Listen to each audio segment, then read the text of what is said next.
Magandang gabi, mga kapatid.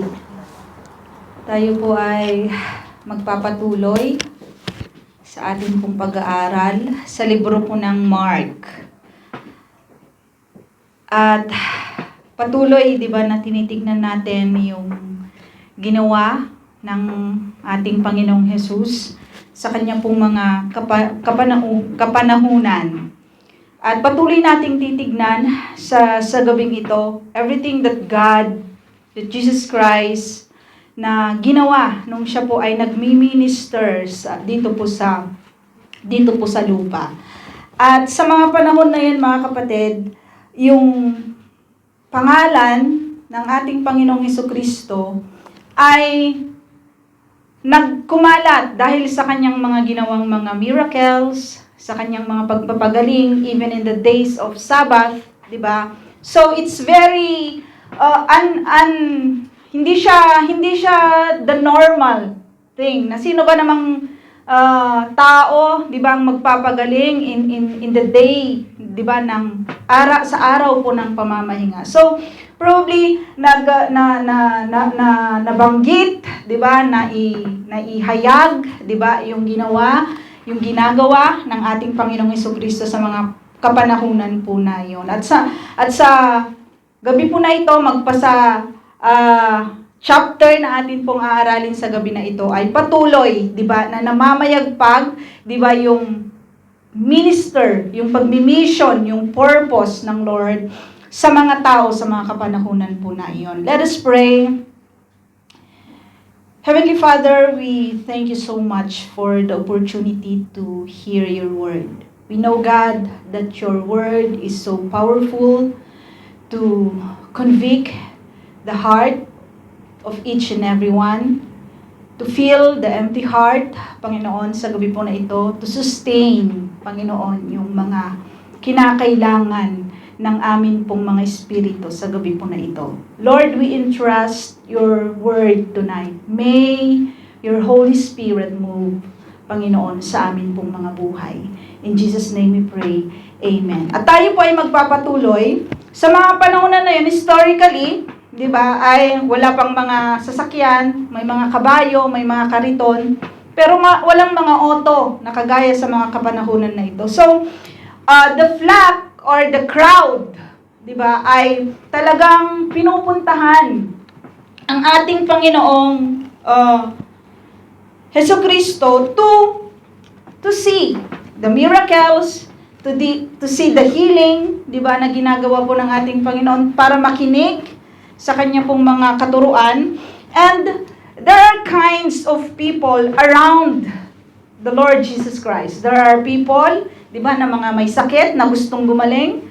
May mga tao din na gustong marinig yung kanya pong mga sinasabi, kung ano po yung mga tinuturo ng ating Panginoong Hesukristo. And there are people who are also in the midst of that crowd na hindi naniniwala or nagdududa sa mga itinuturo po ng ating Panginoong Hesukristo. And there are also leaders, mga kapatid, na inaakusahan ang atin pong Panginoong Hesukristo. At sa gabing ito, aaralin natin ang patungkol sa ginagawa ng ating Panginoong Hesukristo on how the Lord Jesus Christ really emphasize and define, mga kapatid, the relationship between Him and the people who believe and obey the Lord, our Lord Jesus Christ. At sa gabing ito, sabi dito sa verse 20, pag-uwi ni Jesus,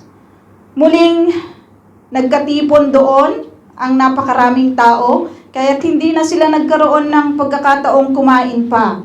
Nang mabalitaan iyon ng kanyang mga kamag-anak, pumunta sila roon upang kunin siya, dahil maraming nagsasabi na siya'y nasisiraan ng bait. Una, mga kapatid, sa dinami-dami, umuwi ang Lord, probably in the house, di ba, isang bahay, sa kanilang bahay, sa Capernaum. So, pag uwi nila doon, maraming tao, kasi maraming sumusunod sa Kanya Maraming sumusunod sa ating Panginoong Hesukristo. At sa mga kapanahonan na yon, wala na silang pagkakataon na kumain pa.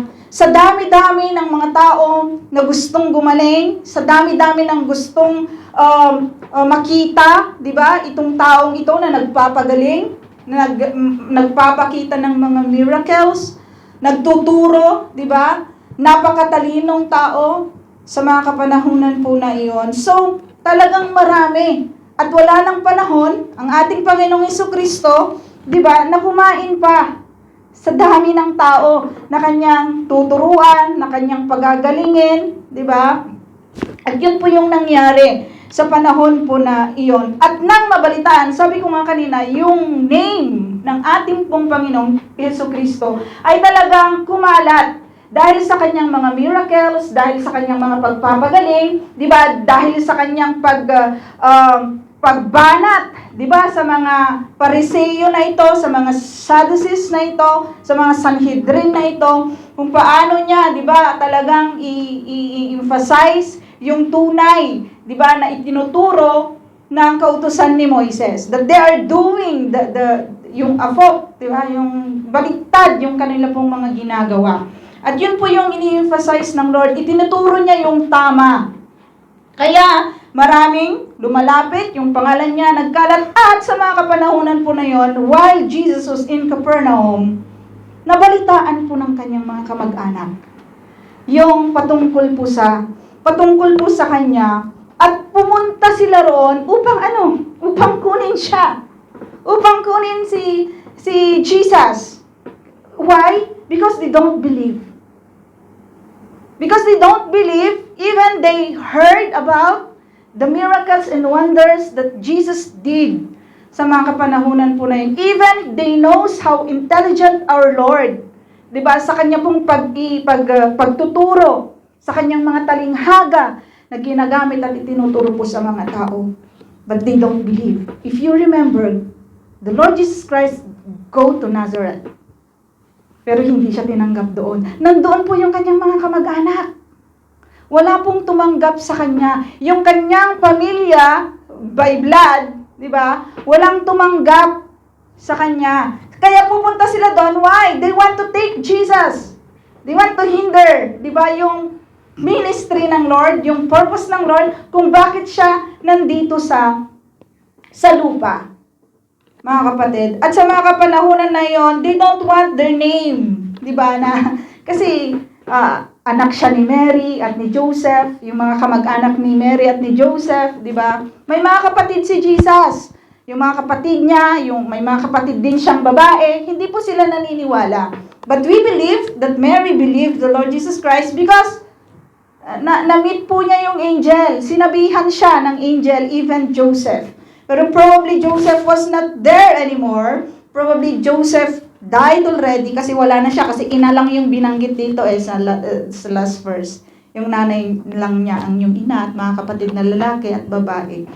So they want to take Jesus. Kasi ang tingin nila, nasisiraan na si Jesus. Jesus is insane. Wala na siya sa kanyang matinong pag-iisip. So we need to take him out. Di ba? They cannot grasp, mga kapatid, hindi nila maarok yung deep, di ba, ng purpose ng ating Panginoon sa mga kapanahunan po na iyon. At nakakalungkot, di ba, na kahit sa mga kapanahunan ito, similar yung mga nangyayari sa ating pong mga mananampalataya. Sa mga kasalukuyang panahon, humaharap din tayo mga kapatid sa mga ganitong mga pagsubok, hamon ng ating mga spiritual na buhay. First, di ba, sa hamon sa ating mga pamilya, they don't believe what we believe. Di ba? Kalaban natin sila sa lahat ng pagkakataon.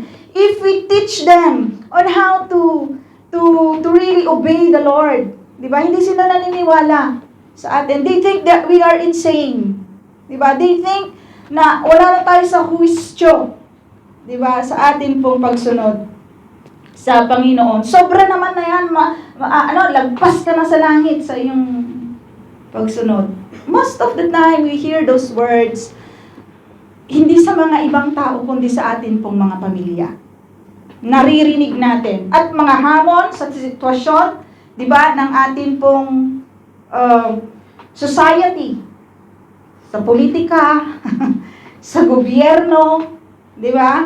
Sa ekonomiya, marami tayong mga hamon ang mga mananampalataya. In those times, mga kapatid, those are the hindrance na kinakalaban po ng Lord. Yun po yung mga kapanahon, sa mga kapanahonan po ng ating Panginoon, yun po yung mga hindrances on not to do, di ba? Para mapigil yung purposes ng ating Panginoong Jesucristo sa mga kapanahon niya. To spread the gospel, to show the people yung mercy, yung pag-ibig ng Diyos, the kingdom of God, to teach the kingdom of God. Mga kapatid, marami. The society, the government, the politics, di ba, na sinasakop ng mga Sanhedrin na ito. Sa mga kapanahon ng ito, mga the same. There's no change sa buhay ng isa pong mananampalataya. At yung concern, di ba, ng pamilya ng mga ito, yung concern nila na alisin na natin si Jesus dun kasi nawawalan na siya sa isip. Kasi yun ang sinabi, 'di ba, sa nabalitaan nila, na misunderstand nila, hindi nila maunawaan, 'di ba, yung purposes kung bakit ginagawa po yun ng Lord. So they think Jesus is out of his mind.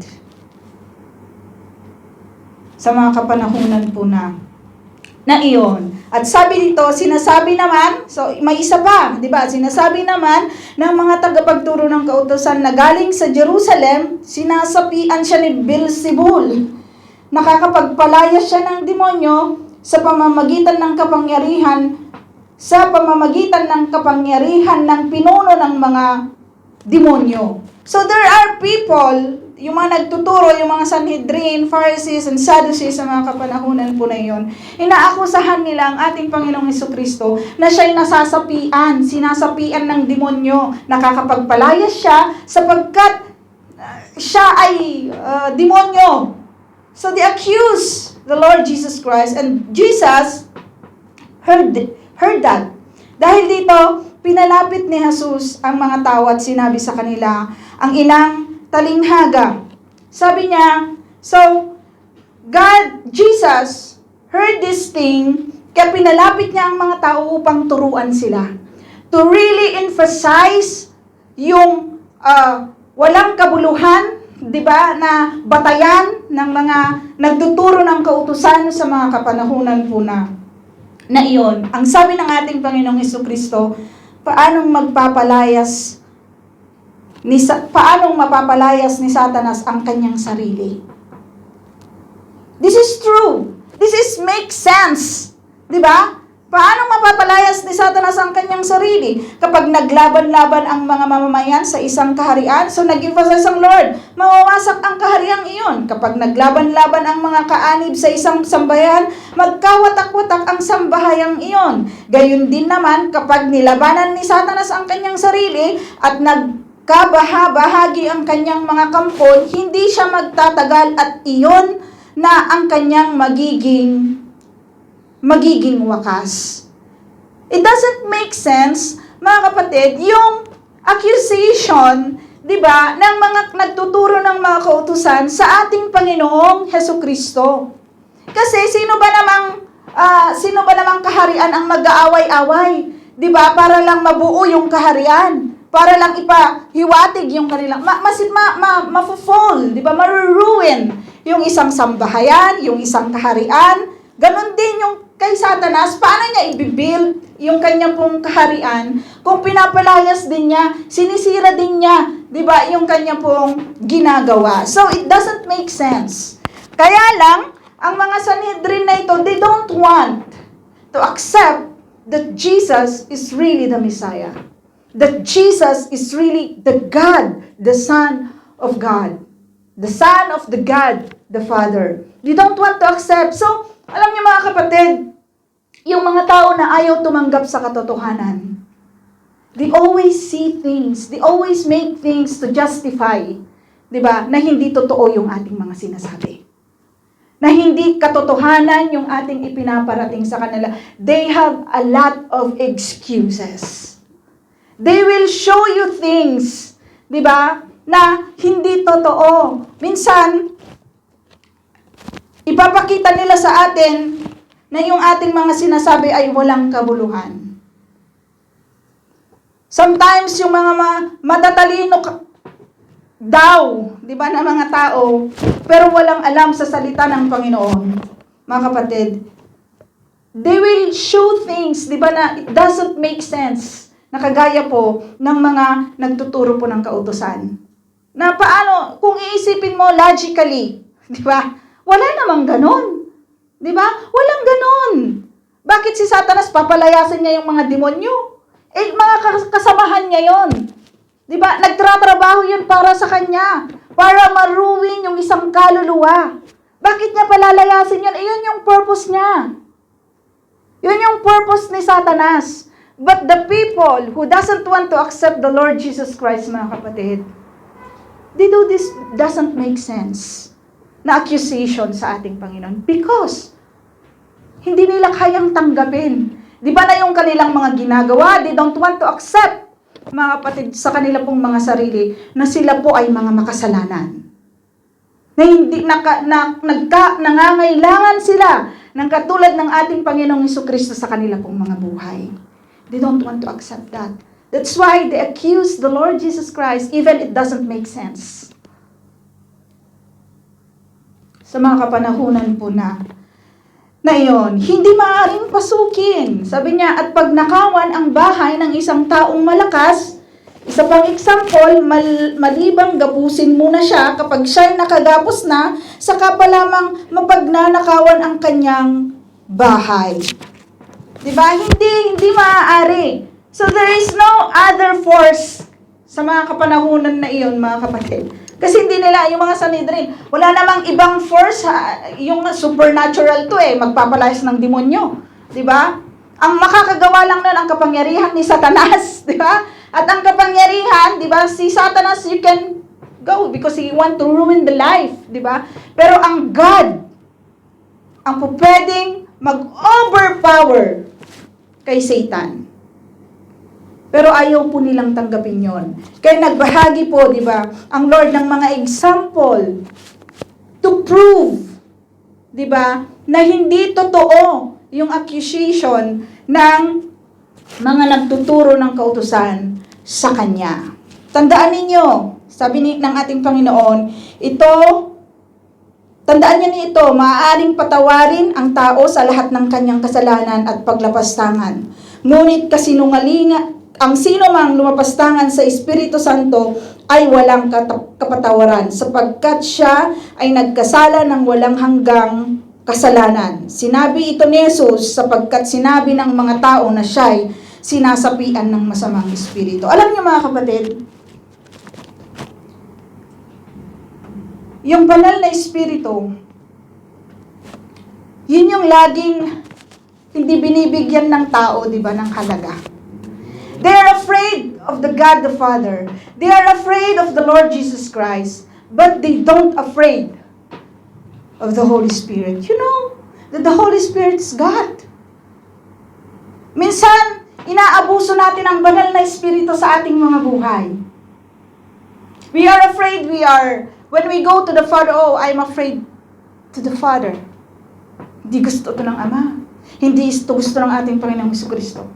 But what we are doing with the Holy Spirit sa atin pong mga buhay. Alam niyo, mga kapatid, kung bakit sinabi ito ng ating Panginoon sa mga kapanahunan po na iyon. Because these people saw the miracle of God, saw the healing of the Lord. They heard the word of the Lord about the kingdom of God, but they choose to say Jesus is insane.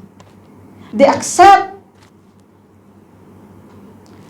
ng ating Panginoon, they conclude sa kanila pong mga sarili na itong taong ito ay nababaliw na. Alam niyo, mga kapatid, that's unforgivable. That when we experience the miracle of God, when we experience the power of God, when we experience the move of the Holy Spirit in our lives, and then you choose not to obey the Lord. And then we choose, di ba, yung hindi pagsunod po sa Panginoon. Mga kapatid, yan po ay paglapastangan sa banal na Espiritu. I'm not threatening anyone. Mga kapatid, the word of the Lord is giving us the warning.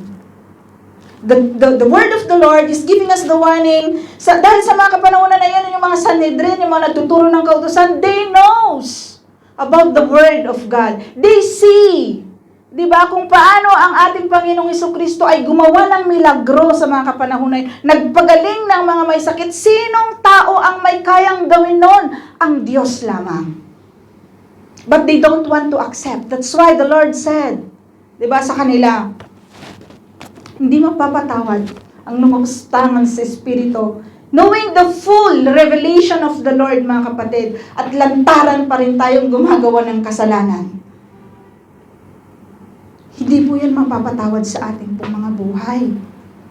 Knowing, di ba, na tayo po ay alam natin na enlightened tayo, na experience natin yung work ng banal na Espiritu sa atin pong mga buhay. And then we choose to sin against this God. We choose to not to obey, and then we choose to say, I don't believe this God. Walang kapatawaran ang paglapastangan sa banal na Espiritu.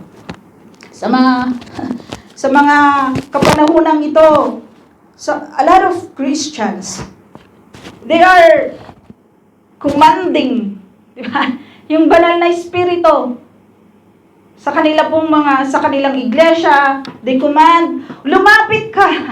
Diba? When we receive the Lord Jesus Christ, we have already the Holy Spirit in our lives. I wanted to share yung sinabi the book of Hebrew, chapter 10, patungkol po sa banal na Espiritu. Asa na ba tayo? Bakit itong ating aircon ay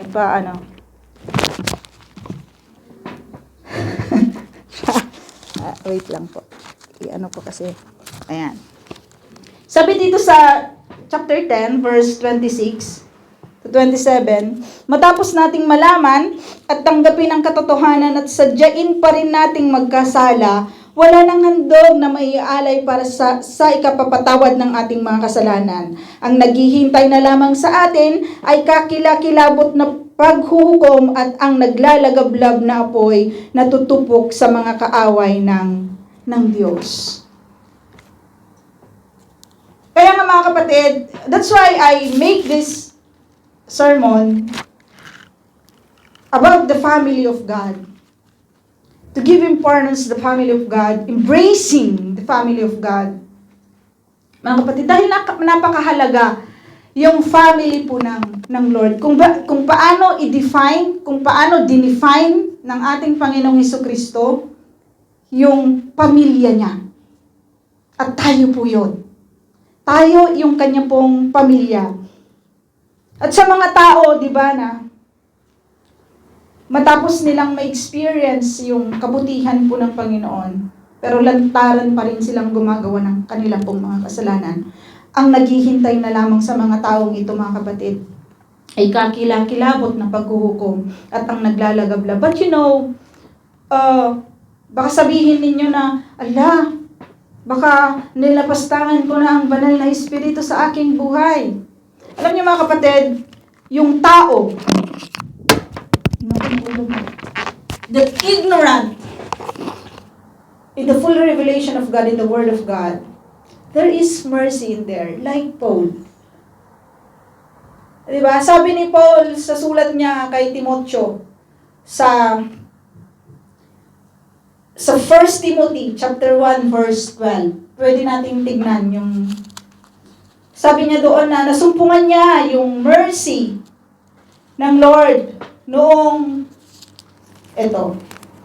sabi niya, nagpapasalamat ako sa ating Panginoon Jesucristo na nagbigay sa akin ng lakas dahil itinuring niya akong karapat-dapat na maglingkod sa Kanya kahit na noong unay nilapastangan, inusig at nilait ko siya. Sa kabila nito'y nahabag sa akin ng Diyos sapagkat hindi ko nalalaman ang aking ginagawa noong ako'y hindi pa sumasampalataya. Si Paul, he doesn't know what he's doing before. Pero nasumpungan niya yung habag po ng Lord. God is so merciful mga kapatid, sa atin pong kaya nga mga kapatid, I encourage you tonight, dahil sabi doon sa mga previous, doon sa chapter 10 ng Hebrew, magpakatatag tayo sa ating pag-asa at huwag nang mag-alinlangan pa. Sapagkat tapat ang nangako sa atin, sikapin nating gisingin ang damdamin ng bawat isa sa pagmamahal sa kapwa at sa paggawa ng mabuti. Huwag nating kaliligtaan ang pagdalo sa ating mga pagtitipon gaya ng nakasanayan ng iba. Sa halip, palakasin natin ang loob ng isa't isa, lalo na ngayong nakikita nating malapit na ang araw ng Panginoon. It is an encouragement to you and to me, mga kapatid, na knowing yung salita po ng Lord sa atin pong mga buhay, nawa hindi natin talikuran ang atin pong pananampalataya. Dahil kung nalaman na natin ang buong katotohanan patungkol sa ating Panginoong Jesucristo at pipiliin pa rin nating tumalikod sa Kanya, pipiliin pa rin nating sabihin, hindi ako susunod sa Kanya, mga kapatid, wala na kasing sacrifice na may ihahandog pa. Ginawa na yun ng ating Panginoong Jesucristo. Kaya mga kapatid, sabi sa Hebrew, gisingin ang damdamin ng bawat isa. Gisingin natin yung ating mga damdamin. Pag-alabin natin, mga kapatid, yung atin pong pananampalataya. How can you do that? Kneel to the Lord, pray, and open the Bible. Be with us in Bible study. Be with us in this place that God chooses us to be with together. Mga kapatid, dahil ito, ang mga ginagawa natin ito, mga kapatid, ito yung nagpapalakas sa atin. You cannot make yourself, yung mag-isa ka, papalakasin mo yung sarili mo, hindi ka create na ganyan ng Lord. At sasabihin mo na, nandito naman ako. Diba? Nakikinig naman ako sa ating mga ginagawa. That's not enough. That's not enough. That's not in the Word of God, mga kapatid. If we want to strengthen our faith, sundin po natin ang salita ng Lord. Ito po ay panawagan, hindi ako ang nananawagan, kundi ang Panginoon. It's so sad. Parang emotional tayo sa kanina pang emotion. Si Ate Tess, iyak na naman. It's so sad that a lot of people, they don't want to open their heart to this God. Na lagi pong tumatawag, na lagi pong, naiinitan daw si Ems, na lagi pong tumatawag sa atin. Hindi po nagsasawa ang ating Panginoon na tayo'y tawagin. Mga kapatid, kaya nga sinabi niya doon sa huli na atin pong babanggitin sa gabing ito, sinabi sa kanya, dumating ang ina at mga kapatid, kasi di ba, the family thinks that he's insane. Jesus is insane.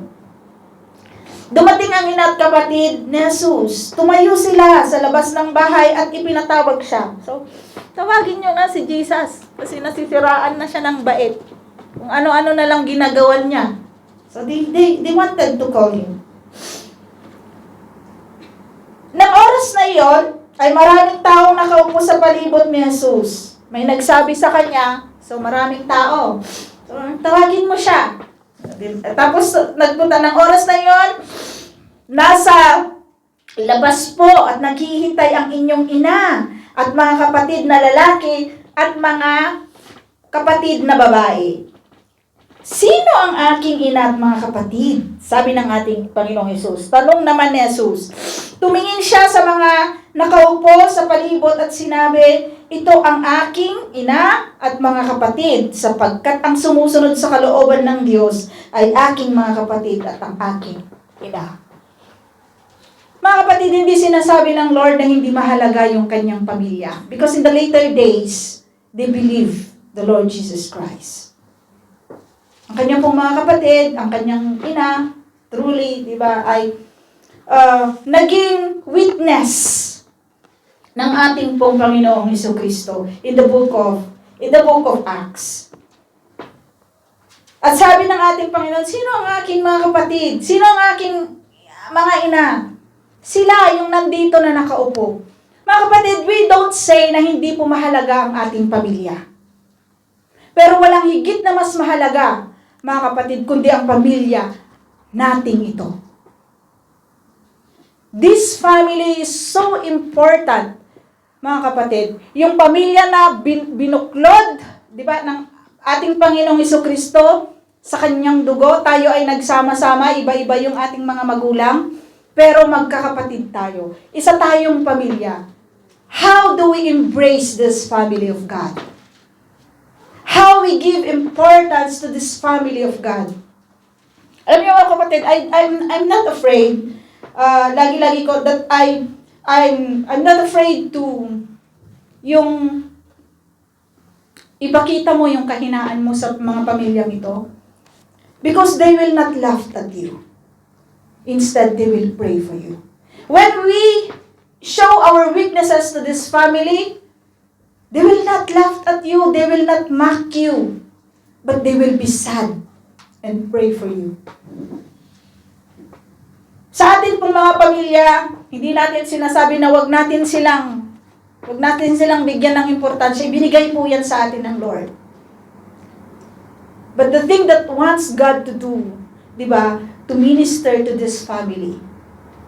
Binigyan po tayo, pinagsama-sama tayo ng Lord, tinuturuan tayo ng Lord sa pamilyang ito to be channel, di ba, sa atin pong kanya-kanyang mga pamilya. Napakasarap, di ba? Napakasarap na nga lang kapiling natin yung ating mga pamilya sa Pilipinas, pero mas masarap na kapiling natin sila pagdating ng ating Panginoong Jesucristo. At wala nang masasarap pa, mga kapatid, kung lahat tayo ay magkita-kita sa finish line na ito. Kay sarap tignan na tayong lahat ay nasa langit at magyayakapan at sasabihin, I finished the race. Salamat sa iyong panalangin, salamat sa iyong encouragement, salamat sa paggabay, di ba? Sa pagtulong sa akin noong nasa lupa pa tayo na nagkakasama-sama bilang mga magkakapatid, natapos ko ang aking tahaking. At ngayon, ipagpatuloy natin, di ba, ang pagsamba sa Panginoon natin. Napakasarap i-grasp yung bagay po na yun, mga kapatid. We have our situation in this life. Sabi nga natin kanina, maraming mga complicated situation, di ba? Na atin pong na humahamon sa ating mga buhay bilang mga mananampalataya. Pero one thing that God will want us to know, mga kapatid, that give us encouragement tonight, na tayo po ay magpatuloy. Huwag nating hayaan ang ating pananampalataya ay hindi umalab sa araw-araw ng ating pong mga buhay. Kagaya nga ng ating pong sinasabi, it reminded me the prayer of Pastor Jazz, na uhawin mo kami lagi sa inyong salita. Upang sa ganun, lagi tayong uhaw, lagi nating hanapin, di ba? Ang presensya ng Lord, lagi nating hanapin yung kanyang salita sa atin pong buhay. Mga kapatid, God is not to be mocked. God is not a joke sa atin pong mga buhay. God, ang ating Diyos, to take seriously in this matter. Mga kapatid, take seriously. Seryosohin natin ang paglilingkod po sa Lord. Seryosohin natin ang buhay na ito ay iisa lamang. Mga kapatid, iisa lamang ang buhay na ito. At kung mawawala ito, na hindi natin ibinibigay ng buo sa Panginoon, sayang. Sayang lang yung pag-upo natin dito. Sayang lang yung pagtaas ng ating mga kamay at pag-awit para sa Panginoon. Sayang lang yung pag-attend natin ng Bible study. Mga kapatid, sayang lang talaga ang buhay na ito kung hindi rin lang, di ba, natin tatapusin. Tapusin natin, mga kapatid. Tapusin natin ang lakarin natin. We have our situation. It's hard. Sometimes like, di ba, yung atin pong mga pinagdadaan. Sometimes, you cannot even step up. It's hard to move forward sa paglilingkod sa Panginoon. But take a rest. Be still sometimes and pray and listen. Paano hindi po yung sinasabi ng iba, di ba, na kinausap ako ng banal na espiritu, na may sinasabing mga propesiya. This is it. Listen to this. This is the word of God that can encourage us, mga kapatid, that can lift everyone. This is so powerful, mga kapatid, for us to overcome sa pamamagitan ng kapangyarihan ng ating Panginoong Hesukristo, sa pagtulong ng Ama, at sa pagtulong ng banal na Espiritu. Mga kapatid, listen to the Word of God. Always listen to the Word of God. At yung respond mo, kapatid, ay napakahalaga. Sa ating pakikinig at sa ating pag-respond doon sa salita po ng Lord, napakahalaga po yan sa atin pong buhay. Gusto po natin mag-grow, mga kapatid. Sino ang hindi gustong umunlad sa ating mga physical na buhay, sa ating mga buhay? Gusto nating umangat. 'Di ba? Yung ating status of life, yung way of lifestyle, we wanted to grow on those status. Ang tanong, mga kapatid, are we willing to grow spiritually? That's the question. If we are willing to grow spiritually, mga kapatid, I encourage you to be with us, the family of God, to embrace the work of the family of God. Because it's very important for us to grow. It is so helpful for us to grow. Mga kapatid, wala pong ibang ibinigay ang Diyos. Mga kapatid, ang kanyang salita at ang ating pamilya, spiritual na family, for us to grow spiritually. Sa tulong po ng banal na Espiritu, tayo po ay lalago at mamumunga. Hindi po tayo nagtitreth, mga kapatid, sa bawat isa po sa atin, but the Word is so powerful to give us warning. So powerful to give us conviction, so powerful to change yung ating pong mga buhay. So let us pray. Heavenly Father, we thank you so much, O God, for your word that encourages us, that warns us, that convict us, that convert us, Panginoon. Truly, Lord, na wala po kaming ibang panananganan, kundi ang inyo pong mga salita. Wala po kaming ibang tatawagin, O Diyos, kundi ikaw lamang, amang banal, Panginoong Hesukristo, banal na Espiritu. Kaya nga po, inihahain po namin ang amin pong mga buhay. Itinataas po namin, nais po namin lumago, at hindi po namin kakayanin ito nang wala po kayo na gumagabay sa amin at magbibigay ng lakas sa amin, Panginoon, upang kami ay magtagumpay. Maraming salamat sa gabing ito na kami po ay tinipon nyo, pinaalalahanan at patuloy na iniibig at handang turuan sa lahat ng pagkakataon sa aming pong mga buhay. Nawa ang buhay na ito, ang mga buhay ng mga kapatid ko, Panginoon, at ako ay gamitin mo, O God, upang maging kaluguran ng inyo pong pangalan, ang inyo pong pangalan ng mapapurihan, magamit, Panginoon, to reach out people so that they will know that you are God, the living God. In Jesus' name we pray. Amen.